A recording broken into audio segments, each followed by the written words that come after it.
when I was governor, the American government visited me and said that the Nigerian illegal bunkers are the 7th largest producers of oil in Africa. I quote, American government visited me as governor, and that they make $7 billion a year. Imagine if that money comes into our coffers. Then there'll be more money to award more contracts to do more infrastructure. Then the contracts that an NPC award. It is only in Nigeria where you have a company on its own set up self-anchorage area and ask vessels from outside the country go there as against the seaport that we have in Nigeria. So all that is going to stop very, very soon. The equipment have arrived. We have 2 vessels. We have 20 patrol vessels. We have 2 helicopters. We have 2 fixed-wing planes. And where we are now is the due process for the local aspect of it. After that, they will launch. But they finished training the soldiers, they finished training the naval personnel, and all that. Are we going to have more crises? Yes, because a lot of those rich men who make billions out of that, this business will be out of work.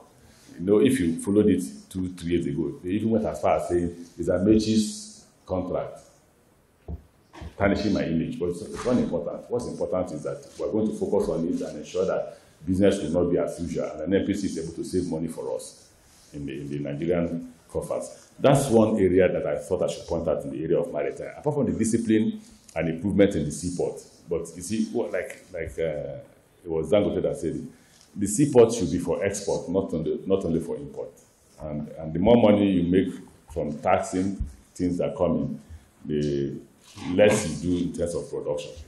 Having talked about maritime, let me go to the railways, which is what everybody wants to listen to. We have politicized railway. Everybody wants railway in his village, without bothering to ask, what is the relevance of railway in my village? In fact, I'm taking one to my village, so that my people will know that at one time I was once a minister for transport. Now, I continue to tell people, if you sneeze, they say you're a northerner. If you cry, they say you're an Igbo man.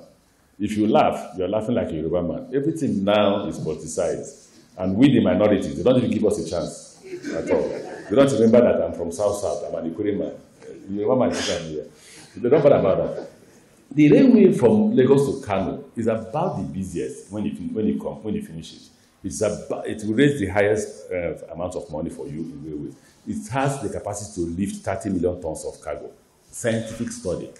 So why should I leave that railway and go and do Port Harcourt to Maiduguri? But everybody is going to television. Oh, they don't like us. They hate the Igbos. Meanwhile, my name is Chibuike Amechi. I don't know which is more Igbo. No, leave it to me first. They'll get me some. They'll get me some. I don't know who is more Igbo than me. Who can say? I confronted Senator, the former deputy governor of Abia. What's his name? Senator Abaribe. I said, tell me the meaning of Abaribe in Igbo. It will take nearly 1 hour for him to tell us the meaning. But me, in 1 minute, I will tell the meaning of Chibuike. God is power. Amechi, I don't know tomorrow. Easy. So I don't know why anybody who is Igbo would think I will look at the Igbos and not help them. But what informs Ministry of Transport decision is the fact that when you leave 30 million tons of cargo from Lagos to Kano, you create more jobs. Right? So why would I leave that and do Port Harcourt to Maiduguri? Now that we're almost coming to the conclusion of Lagos to Kano, we are coming to the conclusion because we have almost finished Lagos to Ibadan. Lagos to Ibadan is a total of 1.6 billion, but it has gotten to 2 billion. Out of that 2 billion, to show you how responsible this government is, we are funding nearly $600 million. We, from the budget, and we are to the fiscal discipline is enough that we are paying. And the contractor, the later we have not paid, and the Minister of Finance is here, and I've told her that she should pay me my money. Because the Chinese are harassing us in the past 1 to 2 months that they need their payment out of the 2 billion, out of the 600 million we are owing them. But we've been paying. The next thing is the rolling stock. The Chinese government asked us to apply for a loan for rolling stock. And the cabinet refused. So we can pay. And we've been paying $500 million. We are not borrowing that. That's from our pocket. And we've been paying. And some of those rolling stocks have arrived. You have the DMUs that have just arrived. We'll deploy one to Kano, to Kaduna, Abuja, and we'll deploy one to Lagos Ibadan. Lagos Ibadan will have been ready in May. Seriously. Unfortunately, nearly all of them that went for Chinese New Year, were quarantined by their government. The government said they cannot come back until they find a solution to coronavirus. Only those who didn't travel are here, and therefore the speed of the construction has reduced.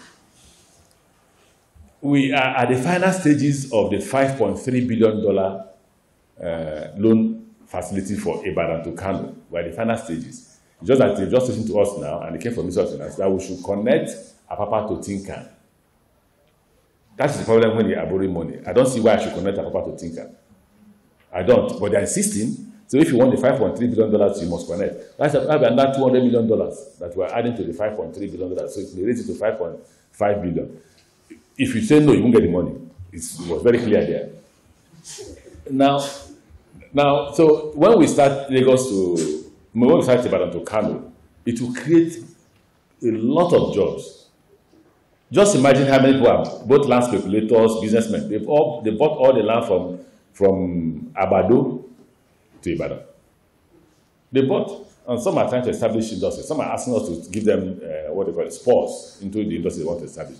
The next one that the President has just approved, and we're negotiating the loan, I was in a meeting on Friday about the loan, is Bonny to Maiduguri. The one I say is about 11 million tons of cargo. Why did we get to Bonny? It was Port Harcourt to Maiduguri. Why we got to Bonny is because the President has also approved that we build a deep sea port in Bonny. So if you're going to build a deep sea port in Bonny, and I don't know when Ministry of Works will finish the road from...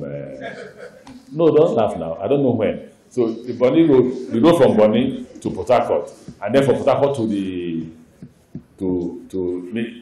what's it called?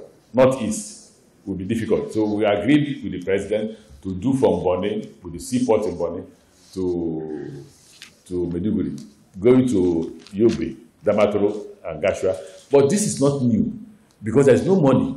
When we asked for the loan for the railway from Bonny to Maiduguri, for between 11 and $14 billion, a company came and said, we can rehabilitate this railway at nearly $4 billion.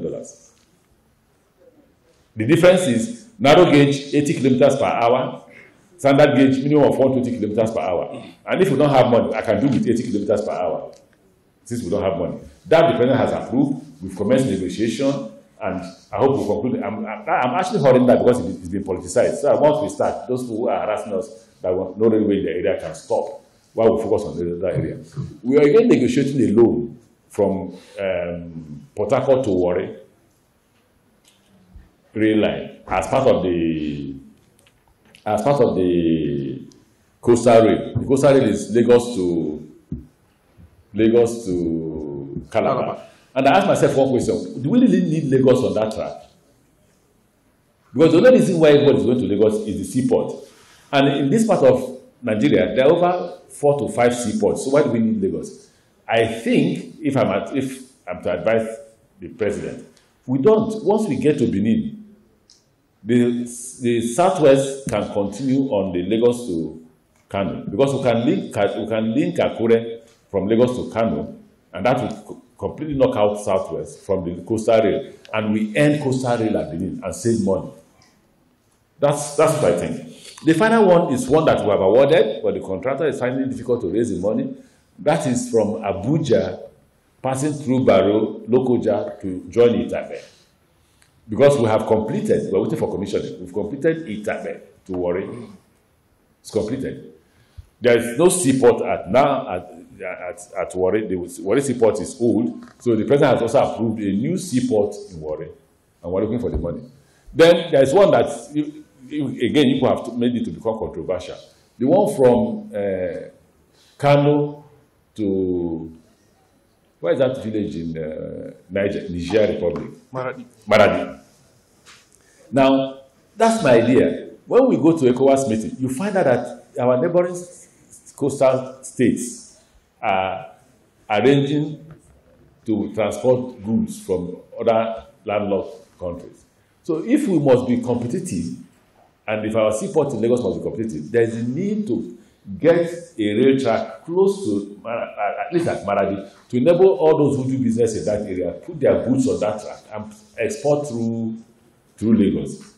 That has not been approved yet, but we're engaging the President to give us approval so that we can we can do that. Those who want to fund it from Portugal are available.